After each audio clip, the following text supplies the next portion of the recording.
iPhone 13 презентациясын 2 минут ішінде баяндап берем. Ең жалқауларға кеттік. Ең алдымен Тим Кук түймесі бар iPad'ты көрсеткен болатын. Жаңа камера, бұрынғы A13 процессоры, сол баяғы iPad десе болады. Әрі қарай жақтаусыз жаңа iPad mini. 4 жаңа түсі бар, 8.3 дюймді дисплей, Touch ID түймесі жанында орналасқан және тез қуаттаушы Type-C бар. Bir сөзбен айтқанда iPad Air 4-тің кішкентай түрі $500 басталады. Әрі қарай Apple Watch 7 экраны 20%-ға үлкейген, жақтаулары кішірейген, дисплей жарықтығы 70%-ға көп, WatchOS толықтай қайта жасалған, түймелер үлкен, Swipe перне тақтасы, жаңа циферблаттар және жаңа түс.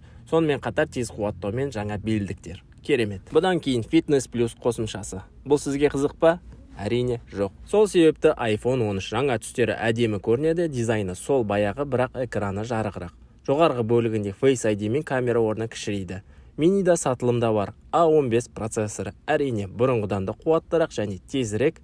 Камераларда керемет, жарыққа сезімталдығы ұлғайды, түнгі режимді жақсы түсіреді және кинематографиялық ақылды автоматты фокус. Батареялар миниға 1,5 сағат, 13-ке 2,5 сағат қосылды. Бағалары $700 басталады. Әрине iPhone 13 Pro дәл сол баяғы, тек чолкасы кішірек, жаңа көк аспан түсі, A15 процессоры, бірақ 5 ядролық графикамен, ал 13-те 4 ядролық болады.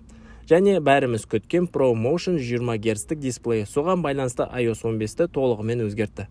Камераларды да жаңартты, сол баяғы, бірақ күштірек. Үлкен сенсорлар камераларды үлкейді, сонымен қатар ProRes форматы қосылды, бірақ кейінірек осы жылы. Батареялар 13 Pro'ға плюс 1,5 сағат, плюс 2,5 сағат 13 Pro Max-қа.